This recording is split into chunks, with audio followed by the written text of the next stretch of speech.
In today's video, I'm talking about the 5 habits wealthy women have.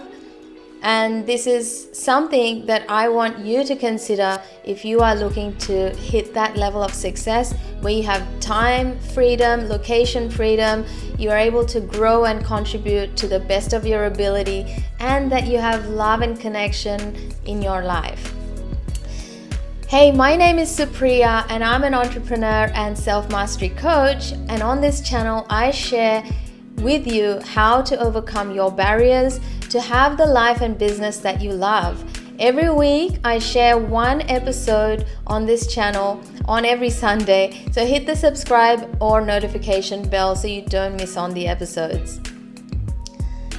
When you find yourself not being consistent, is it because of your habits? Do you think your habits have something to do with it? Well, that's because habits are always creating our next outcome, right? So much of the popular success habits book talk about how everything that we have today is a result of the habits that we've had in the past, right? And if you just look at your life's successes, you would have seen that you did some things repetitively to be able to create some momentum and to be able to create that momentum in that direction and to have that result. Now, so many people will counter that saying, but sometimes I've fluked it, so success isn't always about habits. Well, if you really look closely, I will bet you money that everything has some other action behind it for you to have had that result. So whether it be mental,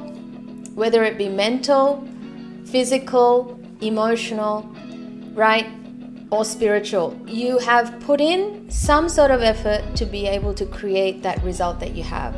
Now, it can obviously go either way. It can go positive and negative. And so this is why we really need to know that everything is a product of our habits. So someone asked a question that what are some of the habits we need to develop to be wealthy and have a wealthy mind, right? So wealthy mind is a necessity if you really want to be a wealthy person. And this is why I thought it's great to do a video on the women that I work with directly and what I've noticed that they do differently. So habit number 1 is they're always seeking clarity. They're always seeking clarity about their selves, their life, their purpose, their vision, right? And they're always moving towards something, like they've got the clarity, like a GPS has clarity. Like you can't go anywhere without that destination put inside your GPS. Habit number 2 is they're always having rituals to achieve the results. There are rituals that they have to create health results, relationship results, and money results, right? So what rituals they are rituals like, they have morning routines, evening routines. If it's to do with relationship results, if it's in the personal relationships, they'll have a date night, or they'll have a quarterly holiday planned, or they'll have a yearly event planned with their friends, or they'll have a community event, right? It's all ritualized. They have ceremonies, right, to acknowledge what's gone, and then bring in the new. And also, they have rituals for making a certain amount of money. Like there are different up-leveling of skills that they need to do to be able to create those results. So there are sales rituals, there are marketing rituals. So these are all rituals that they do in order to create the results that they have in their financial reality. Habit number 3 is that they prioritize learning from mentors and others just ahead of them. So they don't need to be like the people that are ahead of them. They don't need to be really far ahead, but anyone that is just a little bit ahead of them, these women, they will invest in those people because they know that just one little piece to help them move forward will help them to move forward on their own journey.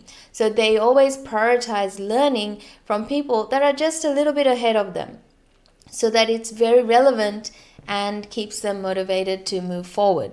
And it's a thing that I've noticed about this is they're okay to go beyond their mentors as well. This is how they use the mentors and coaches to go beyond them, because that becomes a graduation point. They never think that just because it's their mentor that they can't go beyond. I've noticed that they'll work with a mentor and then they'll move forward. They'll have goals that will drive them forward. Habit number 4 is they work on their mindset. It's like brushing the teeth, having a shower, and exercising, right? It's a non-negotiable. Mindset is the baseline for everything that happens after it. So if we have the beliefs that we have that are creating the results, we need to know what are the more resourceful beliefs that we need to adopt, so that we can improve our daily actions toward moving us toward our ultimate goals, vision for ourselves. So that's what they do really daily. They're not, just using their time to go, right now I can relax, but they've embraced this as part of their lifestyle. And so what I love about this is, they actually love upgrading their mindset, learning how to level up consistently. It's like your health.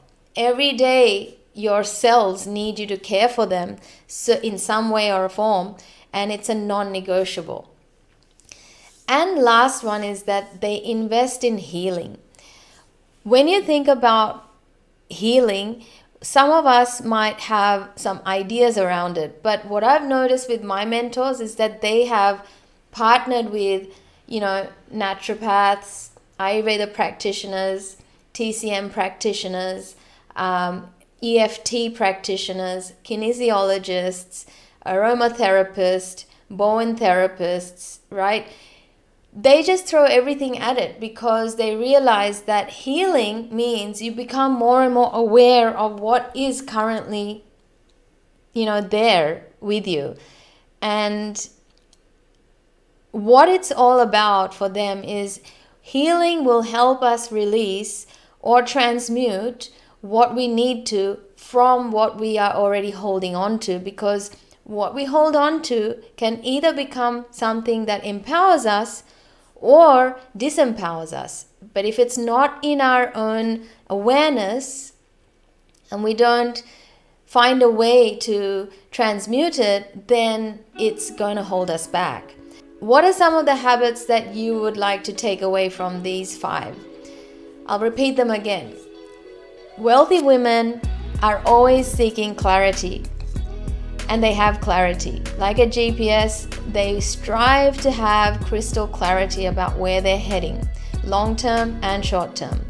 Second, they create rituals around their results, desired results. Third, they prioritize learning from mentors and people that are just a little bit ahead of them. Fourth, they work on their mindset daily. It's not a negotiable thing. It's a daily or nothing thing. And 5, they invest in healing. They don't leave it up to themselves to take care of everything. And healing is a big part of the journey of up-leveling and expanding. If you want to be able to take care of more people in your life, then you need to declutter, you need to transmute and get more powerful in yourself by healing. Okay, my friends, so your habits right now, what are they telling you about your results? What would you like to do differently from hearing what these wealthy women do differently? What will you do next? You've heard the 5 habits. What will you do next? What is one habit that you're going to start right away? Put it in the comments below or leave a comment wherever you are consuming this episode. So, I'd like to say goodbye with one thing, and that is There's a link below to book in a clarity call with me, which is a nice way to find out what should be your vision for the next year, for 3 years, for 5 years, if you are in that space, if you're wanting to work on seeking clarity. So book in a clarity call through the link below. I love to talk to people about hearing their vision. I love hearing all the ways people want to live their life, especially my women tribe. So until next week, take care of yourself. I hope this added value to your life and look forward to coming back again. And by the way, if you haven't yet, please leave a review. It would really make my day. And please subscribe. Hit the notification button. Please don't miss the episodes. And also share it with a friend that might benefit as well. Thanks a lot. Take care.